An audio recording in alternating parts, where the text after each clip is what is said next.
everybody. Welcome to BREW. I'm going to give you guys just a minute to jump on. I don't know if we have anybody on just yet.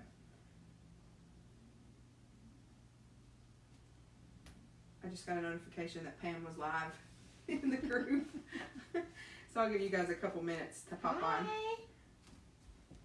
Oh, we got some likes.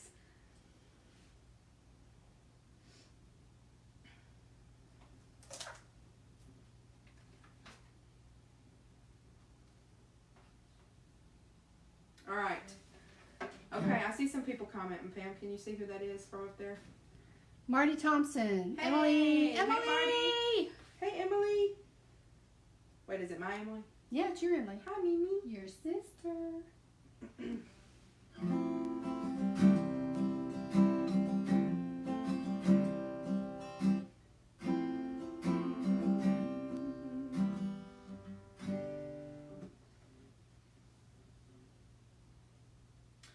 Okay, let me adjust the settings on my phone so that my cords here don't go away. Oh, it's already on. Never auto lock. Okay.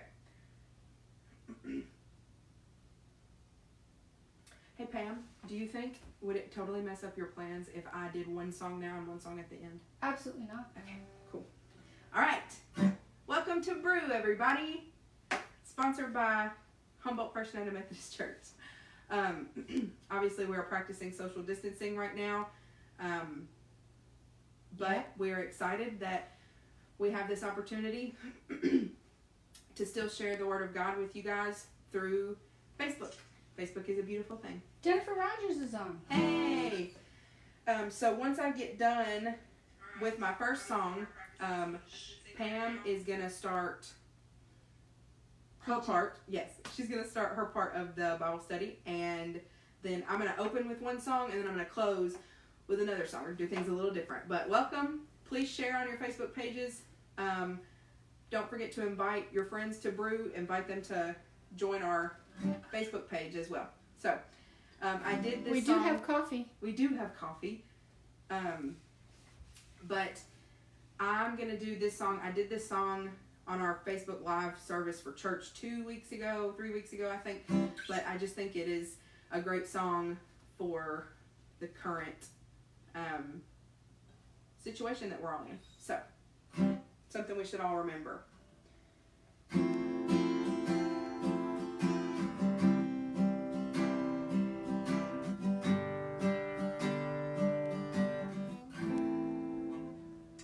Have to find the first part of the words. How about that? Is this the hilarious part? Yeah, part of it. Okay. This is live, people. Welcome.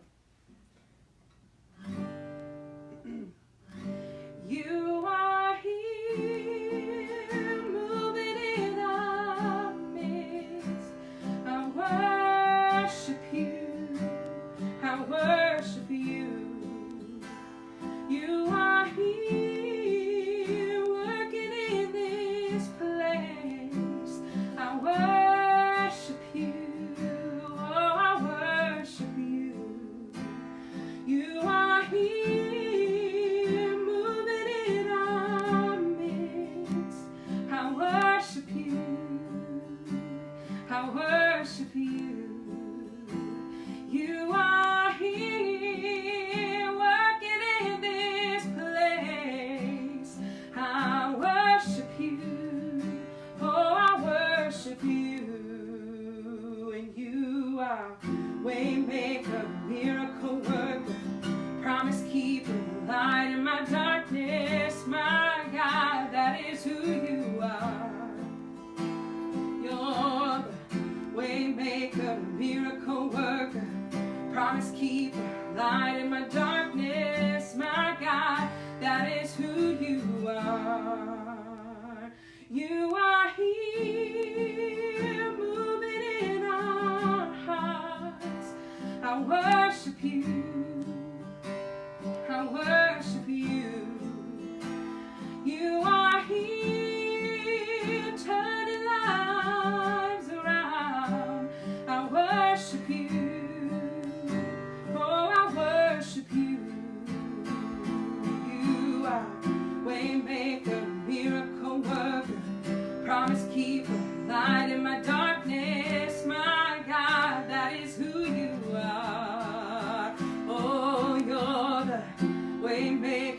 miracle worker, the promise keeper, light in my darkness. My God, that is who you are. You are here, touching every heart. I worship you. Oh, I worship you. You are here, turning lives around. I worship you. Oh, I worship you. You're the way maker, miracle worker, promise keeper, light in my darkness. My God, that is who you are. Oh, you're the way maker and the miracle worker. You're the promise keeper, light in my darkness. My God, that is who you are. Oh, even when I don't see it, you're working. Even when I don't feel it, you're working. You never stop working. Never stop, you never stop working. Even when I don't see it, you're working.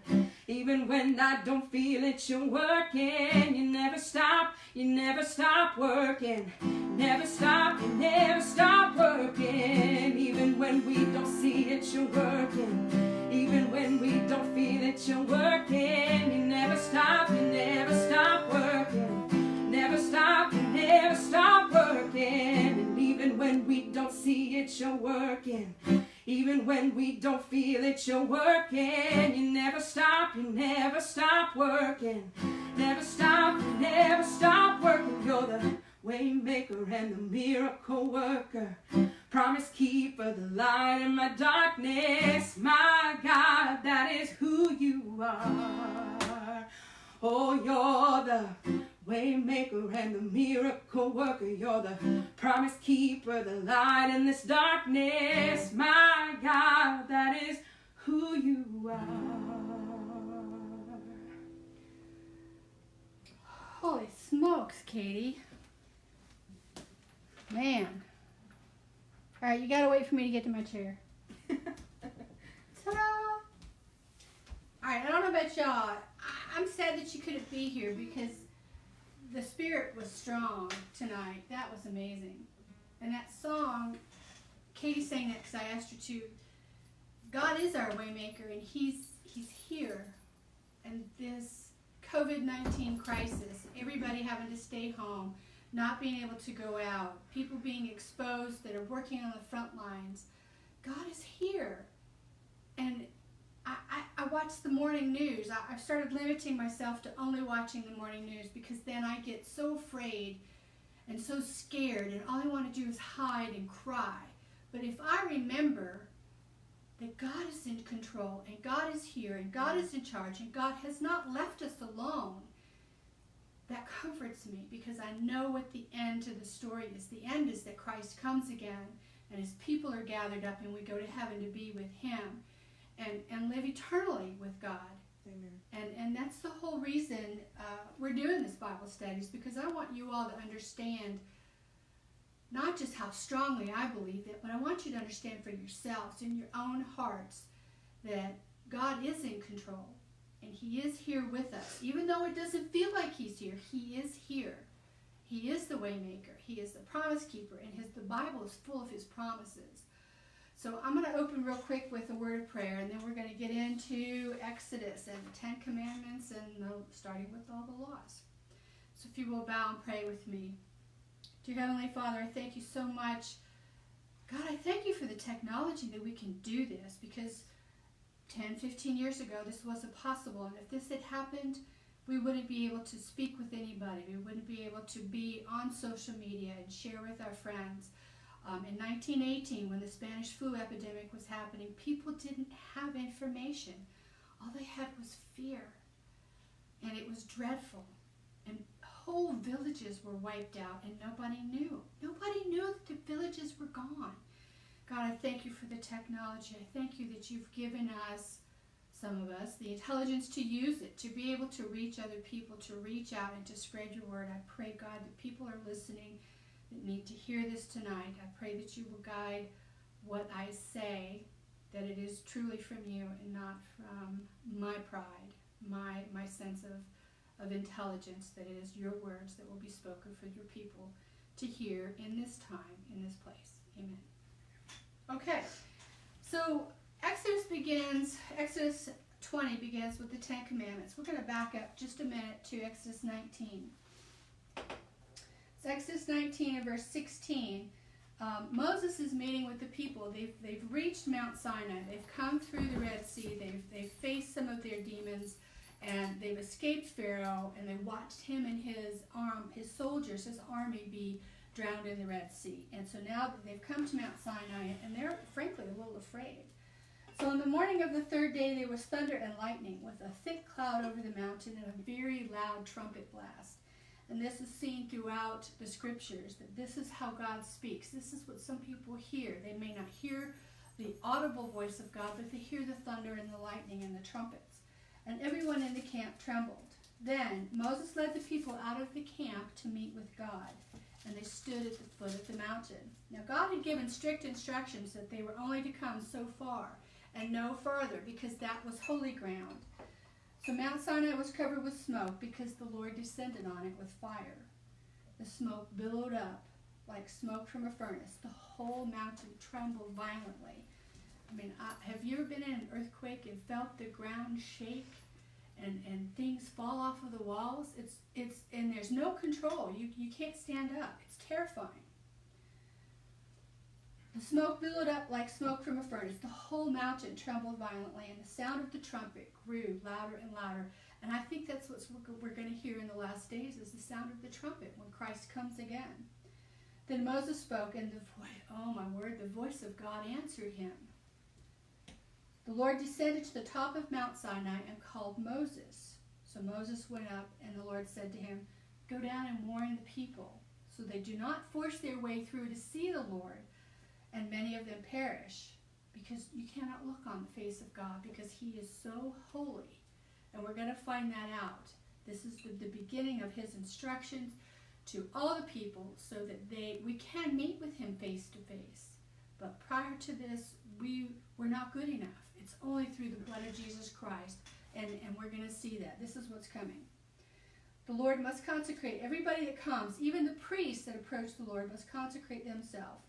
So this is what's happening. And Moses went down, and he's telling the people what God has said to him. So in chapter 20, God spoke all these words. "I am the Lord your God, who brought you out of Egypt, out of the land of slavery." He's reminding them. He's telling them, I am your king. I am your sovereign. I'm the one who brought you out of slavery. I am the one that saved you. I am the God of your ancestors. I am the God that's been spoken of back with Abraham. Remember who I am. And I have the right to speak to you this way. And he says, "You shall have no other gods before me." Some of the translations say, "besides me." And basically it's saying, in opposition to me. No other gods before God. It's only God. There is nobody else. So I have a couple of questions. You shall have no other gods before me. Who do you praise when things are great, when life is wonderful, when you wake up and you feel good, and your family's happy, and your friends are happy, and things are going well? Who do you praise? Are you thankful for the money you got from your job? Are you thankful for the doctors who healed your sick child? Are you thankful for families that actually get along instead of dysfunctional families that fight? All of that comes from God. You need to consider, who are you giving your praise to? It's God. It's always God. And he needs to receive your highest praise, because he is the Lord God Almighty. Who do you count on? Who do you trust? When times are hard, when things are bad, who can you count on to get you through? One of the things that we need right now are, we need doctors, we need nurses, we need CNAs, we need frontline providers taking care of people that are ill with the COVID-19. We need people in the nursing homes looking after our elderly loved ones, because we can't get in to see them. We are locked out. We are relying on strangers to love and care for our loved ones. When we go to the pharmacy, locally we've got a great pharmacist, Michelle Duval. When you go there, she's taking care of you. She is doing everything she can to keep herself and her staff safe and still give us the medicines that we need. But my trust is not in Michelle. My trust is not in the CNAs that are giving my loved one a bath. My trust is not in the emergency room doctors and nurses. My trust is in God. And God has given us these people who have that intelligence, who have that gift, who have that caregiving ability.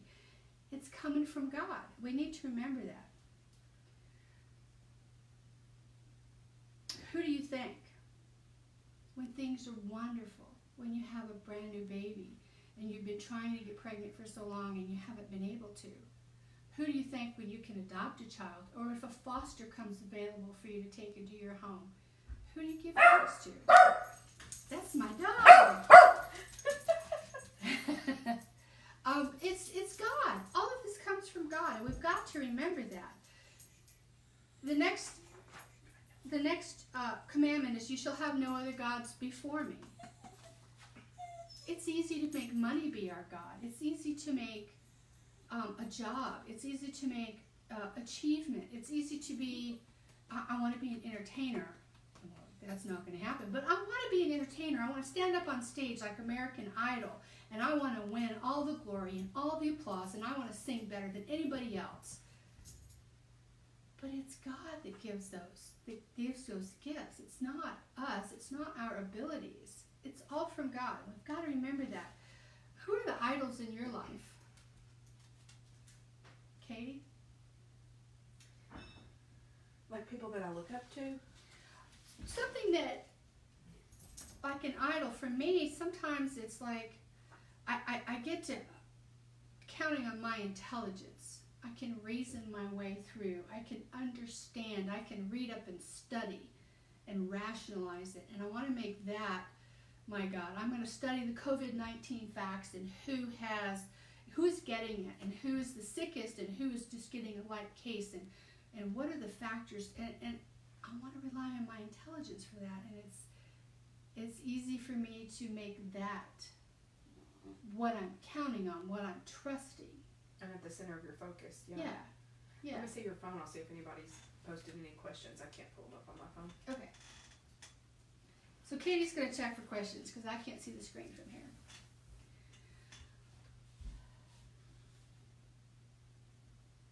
Nope. Okay. All right. So you shall not make for yourself an image in the form of anything in heaven above, or on the earth below, or in the waters below.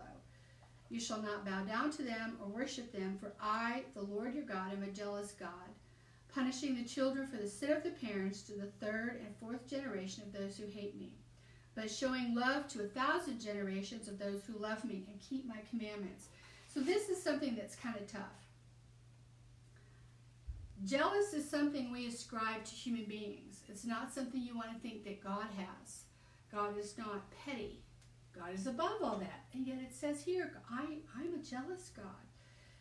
God he wants an exclusive covenant relationship, an exclusive promise between God and ourselves. He doesn't want anybody else. He doesn't want us to worship our intelligence or our pride or the trees or Mother Earth. He wants it's just directly to him. It's to nobody else.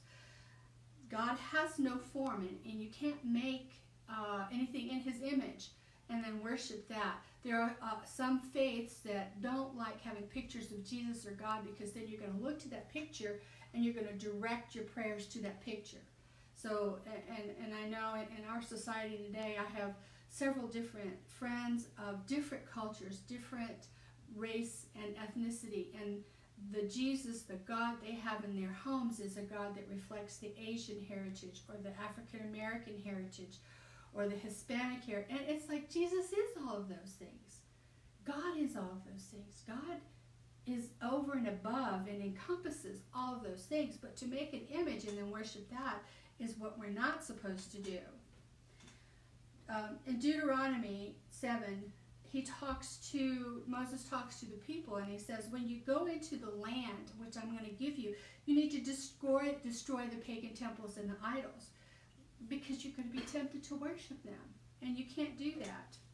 Jealousy is a feeling or showing a suspicion of someone's unfaithfulness in a relationship. It is fiercely protective. It is vigilant of one's rights or possessions. And in referring to God, it is demanding faithfulness and exclusive worship. And that's who God is. He is the one true God. There is no other God besides him. So when he talks about rejecting, punishing the children for the sin of the parents to the third or fourth generation, it's not that they are hating God, it's that they're rejecting God. Because hate is a different emotion. He's going to show loyalty and love to a thousand generations. I really feel blessed in my life because of the faith of my parents.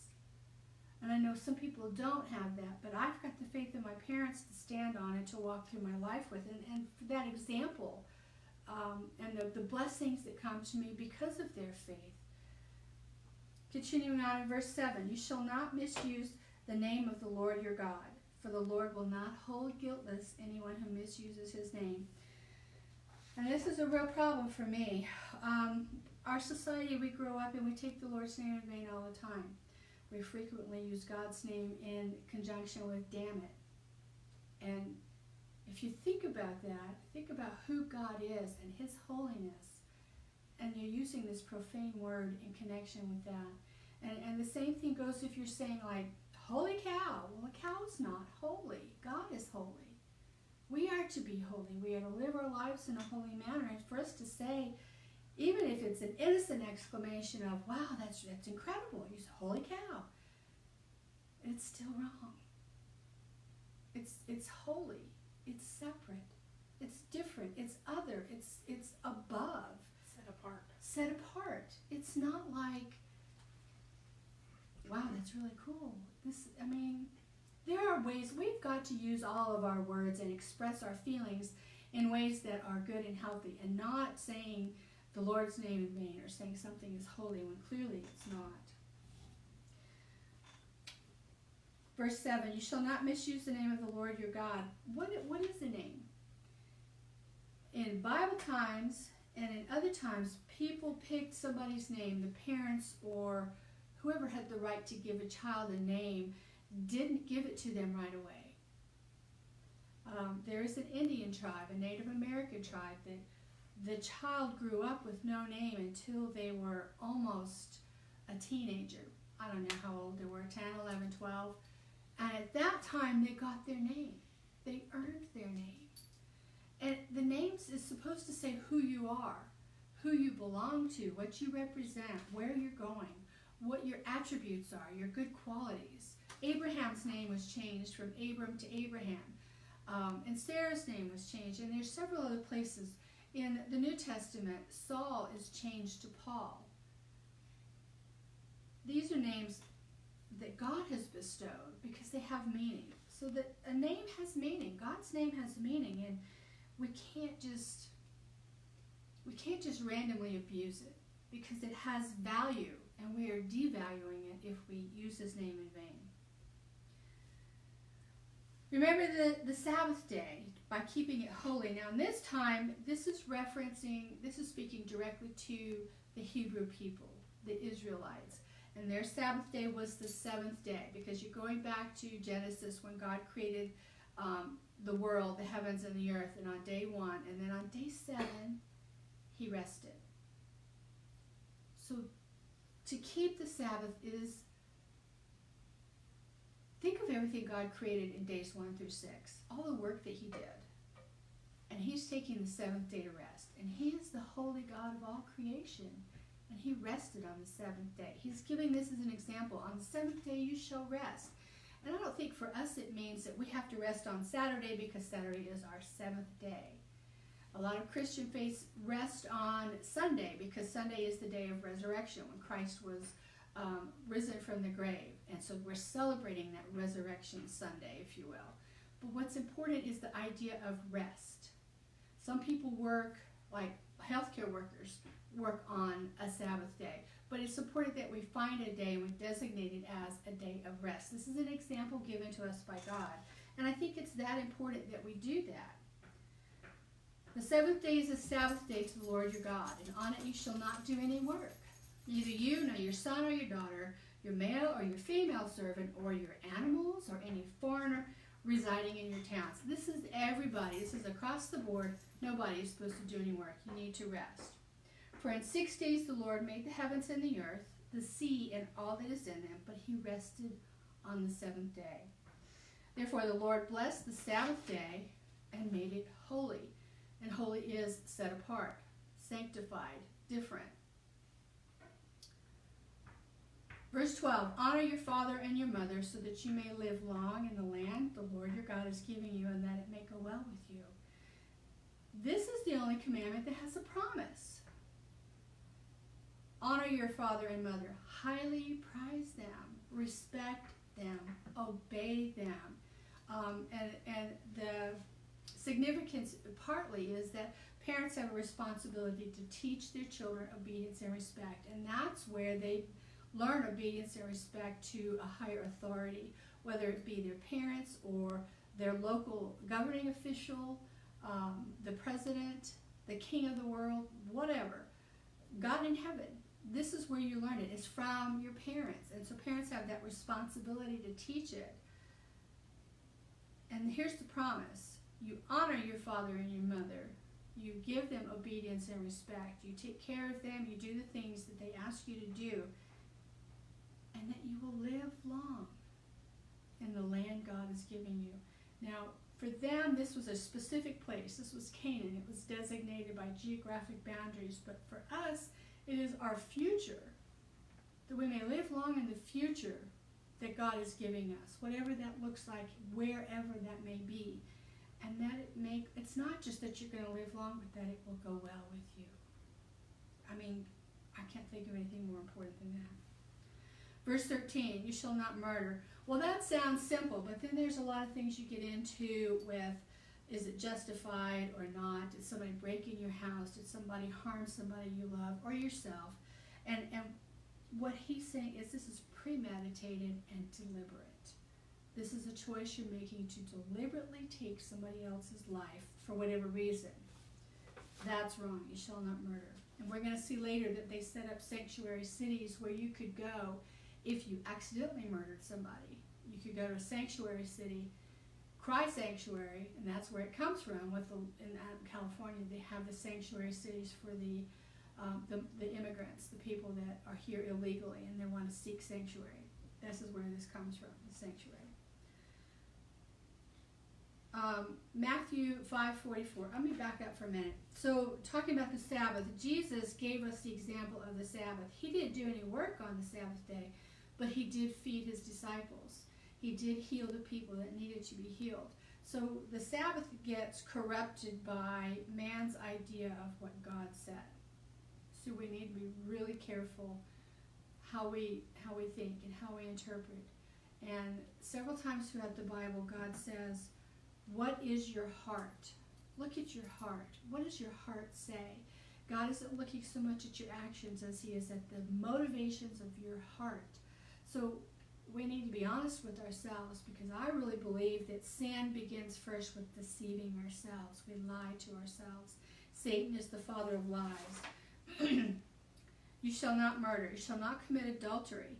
This is God's perfect plan. And I mean, this is just all messed up right now. God's perfect plan was that for a man and a woman, opposite sexes, opposite in personality, two halves of a whole, that when you come together is God's perfect plan for his people and himself. Heaven and earth come together. And this is what God's plan was. And because sin entered into the world, it's all messed up.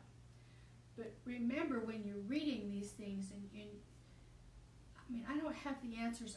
I can't begin to say who is right and who is wrong, and if something is sin and if something is not. I can only speak for myself. But if you're tempted to start judging other people for a lifestyle they choose to live, remember that this is God's perfect plan, and we're none of us perfect. So just take care of your own business and don't worry about somebody else. You shall not steal. You shall not give false testimony against your neighbor. And this is getting into the lying. when you go to court, you want to be telling the truth, and it may be the truth as you see it. And we got to understand that some people, when they see something and they hear something, your brain interprets it through the light of your own experiences. And if you talk to anybody that's doing any like police investigation, the witnesses all have different versions of what happened because you filter it through your brain's experiences of what you think is what's really happening. And so you may see one thing, I may see something this way, and Katie sees the same thing, and she's going to interpret it differently based on her life experiences from what I see. And then again, it's getting back to your heart, the motivations of your heart. You shall not give false testimony against your neighbor. Why would you want to do that? Why would you want to lie against your neighbor? Because this is the same person that you're going to rely on to walk with you through this life. Y'all gotta excuse my dog. She's excited. You shall not covet your neighbor's house. You shall not covet your neighbor's wife, or his male or female servant, his ox or his donkey, or anything that belongs to his neighbor. Now that doesn't mean that you can't admire and wish you might have. I mean, I watch Katie sing, and I listen to her, and I just want to cry sometimes. It's just, to me, it's moving, it's beautiful. And when she is singing a hymn or a song, a praise song, to me it's just, my heart is speaking to God through her voice. And I so wish I could do that. But that's not my gift. And the fact that I admire that and wish I could do that is not the same as coveting. Coveting is a behavior that has an evil motivation. It is jealous. It is greed. It is, I'm going to get rid of you because I can't do that. And that's where the coveting part comes in. So in verse 18, when the people saw the thunder and the lightning, and they heard the trumpet, and they saw the mountain and the smoke, they trembled with fear. I mean, I think I would too. They stayed at a distance. Yeah, they stayed at a distance, and they said to Moses, you speak to us. You go talk to God, and then you come out and tell us what you said, because we're afraid and we'll die. We will shake in our boots and we'll fall down dead. Moses said to the people, do not be afraid. And by the way, did you know the Bible says 365 times, do not be afraid, fear not? In one form or another, God says once for every day of the year, don't be afraid. Do not be afraid. God has come to test you so that the fear of God will be with you to keep you from sinning. When I started doing this, it was a month ago after our last Bible study. And the COVID-19 catastrophe, if you will, was still in the far distance of my radar. It wasn't anything that I was really thinking about. But since then, and the month that's happened as I've gone through and looked at this again, that's just been in the back of my mind. God has come to test you so that the fear of God will be with you to keep you from sinning.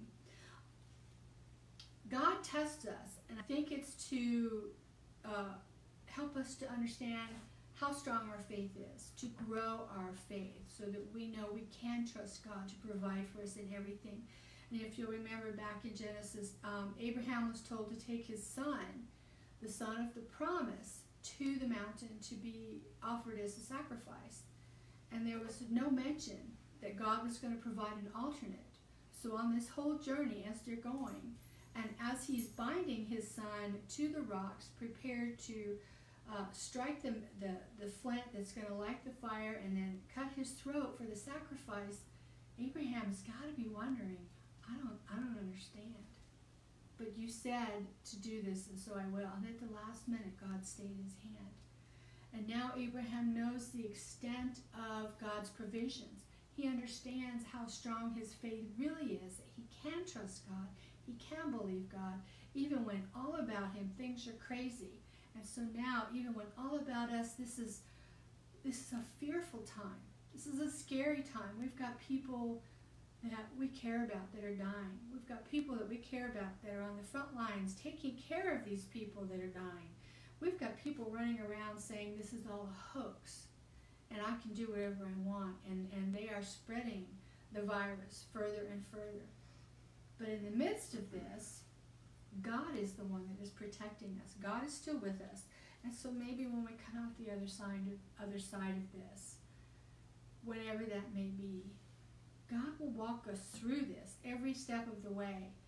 And when we come out the other side, we will really understand, and we will have the faith, so when the next crisis hits, we won't be afraid, and we won't fall down and cry, and we won't want to run and hide, because we know that God will see us through. Whatever that looks like in the future, and I don't know what it looks like. Anybody that tells you they do is making it up. I don't know what it's going to look like, but I know that God will see me through whatever is coming, whatever it looks like. And in my worst case scenario, God is still there with me. So he finishes by saying, the people remained at a distance while Moses approached the thick darkness where God was. So, I mean, Moses is a pretty brave man as far as I'm concerned. I don't know how he did everything he did. He really had to have faith.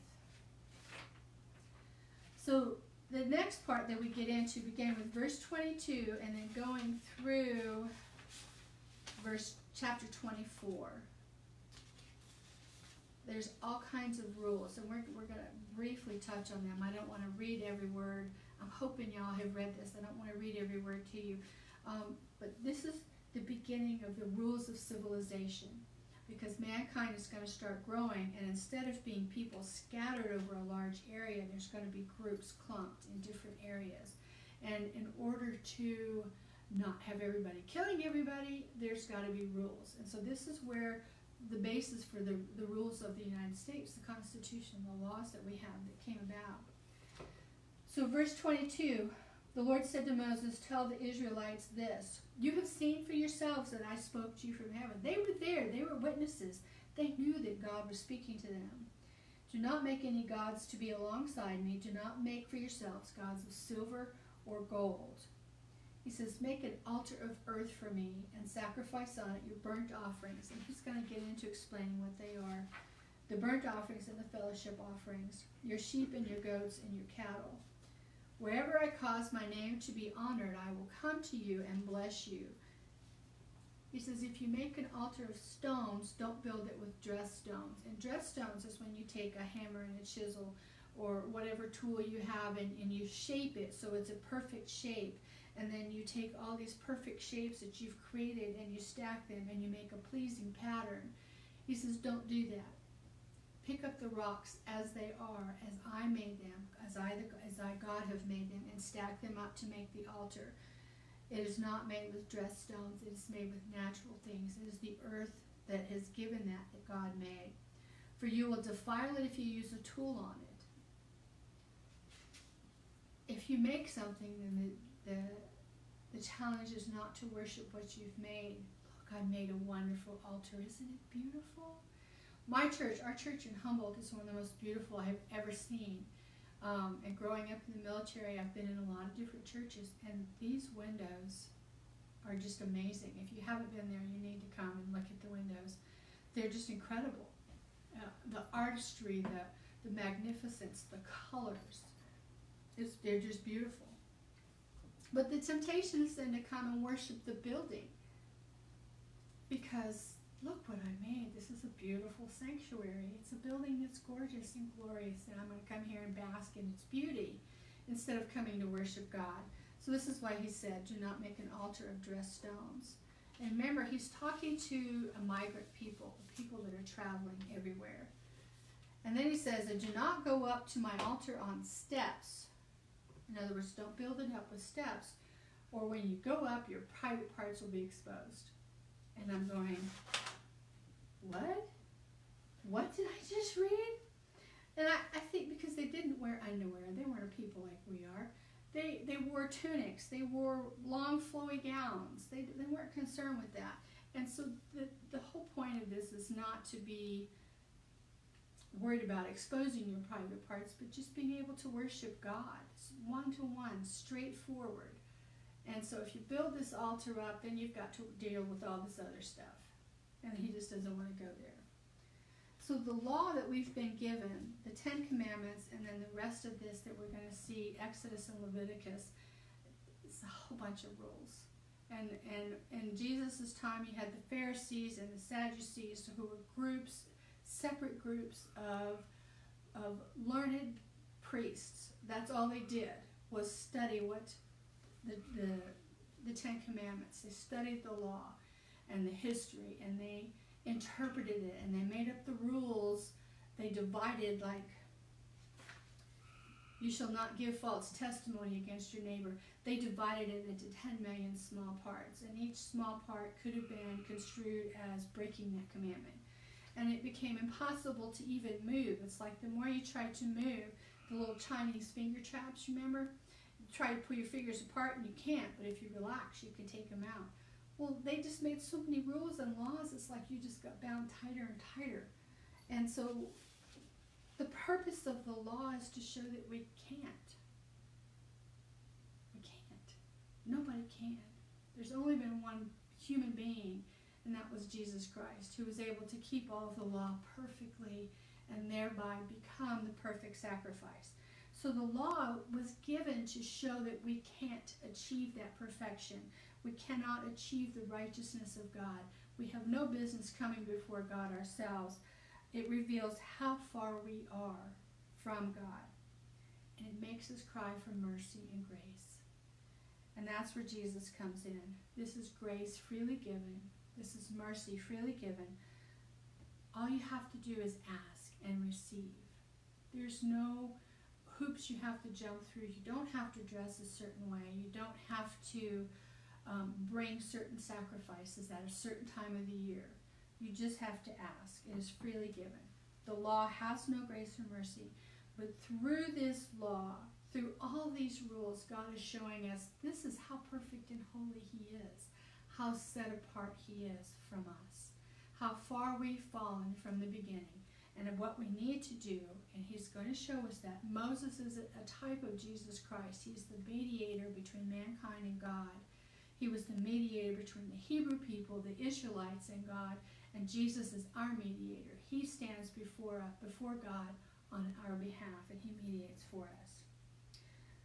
So these 10 commandments, the first 4 are particularly Godward. They're directed towards God. And the last 6 are related towards man, how we relate to other people and how we relate to God. All right. Any questions? Type fast. Anybody say anything? Y'all are supposed to be typing questions. Well, I had posed a couple questions. You know, what has God taught you during this time, during this pandemic? And Jennifer said what's really important, and to work on worrying, can't control everything. Exactly, yeah. So many times I go, some of you know that I'm a hospice nurse. I mean, I just work part-time, but when I go into the homes, the families say, well, how are you doing? How are you holding up? And generally my answer is, I'm holding up fairly well when I remember who's really in charge. And, you know, it's not me. All right, are we ready to move on? Okay. All right, we got 10 minutes. We're going to quickly go through these. Exodus chapter 21 is the laws. These are the laws you are to set before them. These are laws of justice and righteousness. And again, this is the beginning of social legislation. These are laws for civilization. These are laws to benefit the group rather than the individual. And to give you an example of this, if you don't understand what the difference is, in the United States, the laws are generally tended to benefit the individual. There are a lot of laws that relate to the group. In other words, like we have speed limits for the safety of other people. So they're all laws for that. But generally speaking, the attitude, the philosophy is toward the rights of the individual. So in post-World War II Germany, the laws were toward the civilization, towards Germany, the preservation of Germany, and as a state, as an independent nation, and not to the rights of the individual. So when I was visiting there, when my granddaughter was born, there was a demonstration in the streets of a town, and it was very orderly, very quiet, very subdued, and people were lined up watching. And then this man came riding a bicycle, and I think he had earbuds in and he couldn't hear, but the police were telling him to stop. He had a backpack on. And in the United States, somebody would say, sir, you need to stop, and they would be polite and everything. But in Germany, they just knocked the man down and dragged him off. And individual rights don't matter, because this was the law of the group, the civilization, the nation. So this is the beginning of these laws, and they benefit the nation rather than the individual. Because people were beginning to live together in groups instead of individually and just in family groups. So he's talking to the Hebrew servant. So these are talking about if you buy a Hebrew servant, what you are to do. And this first part is referencing if somebody is poor and they can't afford to feed themselves or their family, they might sell themselves into slavery or servanthood. But at the end of the seventh year, you are to set him free, and then he can go home and take care of his family. And that talks about if he has a wife, or if he has children, or if he has a daughter. And when you read this, and I hope you will at least look at it, you're going to realize that these laws were not made with the best interests of women at heart. However, we're going to move past that. Beginning with verse 12, it talks about personal injuries. So if you strike somebody with a fatal blow and they die from it, but it's not done intentionally, but God lets it happen, then you flee to a place that I, the Lord, will designate a sanctuary city. But if somebody schemes and kills somebody deliberately, then they are to be taken and put to death. So then it talks about that. It talks about kidnapping. Anybody who curses their father or mother, or who attacks their father or mother, is to be put to death. And this is getting back to the commandment to honor your father and mother, and the importance is because of obedience and respect. It's not necessarily that your father and your mother is all that wonderful. Hopefully they are, but it's more the thought that this is the family unit, and this is the unit God is using to redeem mankind. So it goes on with individuals that talks about if you're pregnant and you lose the child or you don't lose the child, male and female slaves. If you have a bull and the bull breaks loose and gores somebody to death, what's going to happen? If it's an accident, then the bull is to be stoned, but its meat can't be eaten. You have to discard it. But the owner of the bull is not responsible. But if he knew that the bull had a habit of doing this, and he didn't keep it pinned up, and he did try to stop it, and it killed somebody, then the bull is stoned, and the owner is also put to death. And this is getting into the attitude of our hearts. What does our heart say? And so he talks about that. He talks about if you dig a pit and somebody falls into it, or if an ox or donkey falls into it. And again, these are group civilization laws. Exodus 22 is concerned with property rights, protection of individual property. And we talked about not coveting what somebody else has. I don't think God minds if we have things, as long as we keep it in the proper perspective. This is, if the things become more important than God, then it becomes an idol and it's a problem. But if you have something, if you've worked for it and you've earned it, I don't think God minds that we have it, as long as we keep it in the right perspective. And again, what is our heart? What's our attitude of our heart? And he talks about if you're stealing, or if your livestock breaks out and grazes in somebody else's field, and so on and so forth. Oh, and it talks about if somebody steals what you have and gives it to your neighbor for safekeeping, does your neighbor know about it? Was he in on it, so to speak? Because if he didn't know about it, then that's different than if he did. If he did know about it, then, he's probably going to be stoned. Verse 16 talks about social responsibility, and they're referencing women and foreigners. And it says, verse 18, don't allow sorcerers to live. God doesn't like that. This is trying to circumvent what God has for your life by going to somebody who claims that they have mystical powers or magical powers. And I really think this is different than using your imagination for pretend and actually going to find somebody to perform a spell, or in the belief that it will actually affect or make a difference. And Satan has powers. This world is not God's. This world belongs to Satan right now. So we need to be careful where we put our minds, if you will. Verse 31, this is how he finishes that chapter. You are to be my holy people. Set apart, different, separate. Chapter 23 is the laws of justice and mercy. And it talks about Sabbath laws. And it talks about in verse 10, chapter 23, verse 10, for 6 years you are to sow your fields and harvest the crops, but the 7th year you let the land lie unplowed and unused. And hopefully you have gotten enough. And the idea here is that God has provided. It's like God gave the manna and the quail to the Israelites in the wilderness when they needed it. He provided water when they couldn't find any. So again, this is here. This is the 7th year, the Sabbath year. You let the land lie fallow. I can't imagine any of our farmers doing that now, but that's what they were supposed to do. 6 days do you work, and on the 7th day do not work. Everybody rests. Then he talks about the 3 annual festivals, and they are referencing important parts in Israel's history. And again, this is like, remember who you are. Remember where you came from. Remember your history. Remember who you're supposed to be and who you're supposed to be looking to. In verse 20, he says, see, I am sending an angel ahead of you to guard you along the way and to bring you to the place I have prepared. And again, when I first read this, I had a different take on it than today when I was reviewing all this, getting ready for tonight.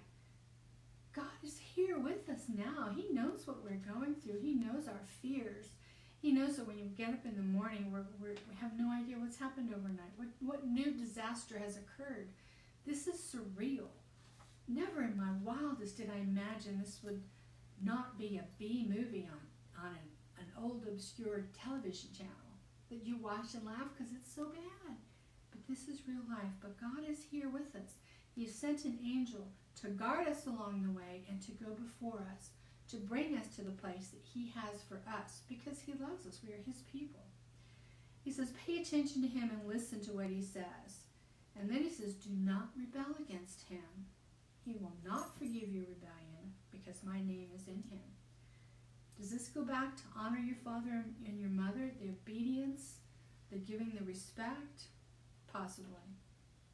So he says, my angel will go ahead of you and bring you, the Israelites, into the land that I'm going to give you, and he will wipe out the people there. And he warns them, don't bow down to their gods and don't worship them or follow their practices. You must demolish them and take them apart. Verse 27, I will send my terror or my fear ahead of you and throw into confusion every nation you encounter. So we don't need to worry. We need to step forward in faith, relying on God to go before us and take care of any obstacles that may happen. All right, chapter 24, and then we're going to finish and let Katie sing. This is the beginning of the action resuming. Moses has finished relaying what God has said to him. And the Lord said to Moses, come up to the Lord, you and Aaron and Nadab and Abihu, Aaron's sons, and 70 of the elders, and worship at a distance. But Moses alone is to come and approach the Lord. And this is like Jesus coming before the Lord. So Moses went and he told the people all of the Lord's words, and they said, everything the Lord has said we will do. And again, God knows we say that, but we're not going to be able to manage it, even though we try. Moses wrote down everything the Lord had said, and then he got up and he made an altar and set up 12 stone pillars to represent the 12 tribes of Israel. And it talks about this, the offering that they made, the service that they had for God. Oops. And it says that they went up and they saw the God of Israel. Now, they did not see his face, but they saw his feet. Under his feet was something like a pavement made of lapis lazuli, as bright blue as the sky. And God did not raise his hand against these elders. They saw God, and they ate and they drank. Now, in Exodus 33, we're going to find where Moses finally sees the glory of the Lord, but he sees it from the back view because nobody can look on the face of God and live. He is that holy. We're not good enough. So we have the mountain, Mount Sinai, the tablets of stone with the law and the commandments. And Moses set out with Joshua, his aide, and he said to the elders, wait here, and I will come back with you. Aaron and Hur are there, and they can mediate any disputes. So he went up on the mountain, and to the Israelites, the glory of the Lord looked like a consuming fire on top of the mountain. Moses entered the cloud as he went up on the mountain, and he stayed 40 days and 40 nights. And 40 is an important number. Jesus stayed in the wilderness 40 days and 40 nights, and it rained for 40 days and 40 nights. 40 is a number of testing, and I think we're in a time of testing now. So when we come back in a month, my prayer is that we can meet together at the coffee shop again. But if we need to do this, if we need to go Facebook Live, then we'll go Facebook Live. We're trying to be obedient to God's call on our hearts. So we're going to begin with chapter 25, Offerings for the Tabernacle, and we're going to get into that. And to me, that's one of the things I'm especially fascinated by, so I hope you all like it too. All right, Katie's going to sing and close us out. Okay. That was wonderful, Pam. Thank you so much.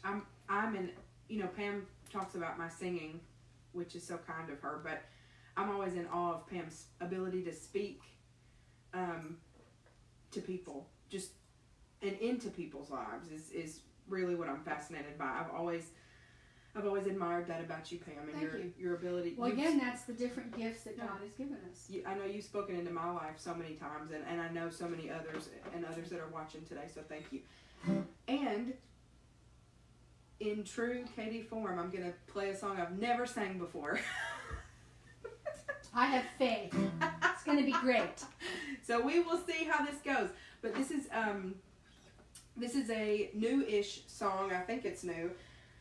As much as I love music, I'm really bad about keeping up with the new music. I don't know. So anyway, I really like this song. Again, I've never sang it before, so bear with me. I'm probably going to sing it different than the original recording. So anyway, I just really like this song a lot. Lord bless you and keep you, make his face to shine upon you, be gracious to you. The Lord turn his face toward you and give you peace. I'm going to sing that again. The Lord bless you and keep you, make his face to shine upon you and be gracious to you. The Lord turn his face toward you and give you peace.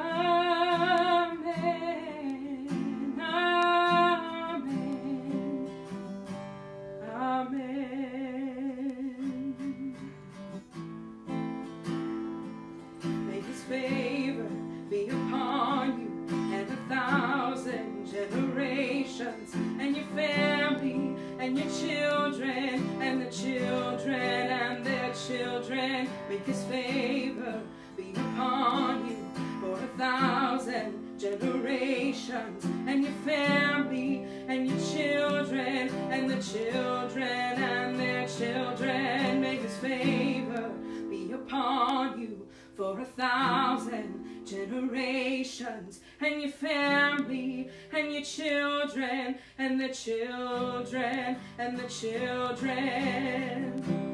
The Lord bless you and keep you, make his face to shine upon you and be gracious to you. The Lord turn his face toward you and give you peace. All right, thank you all for watching. Bye.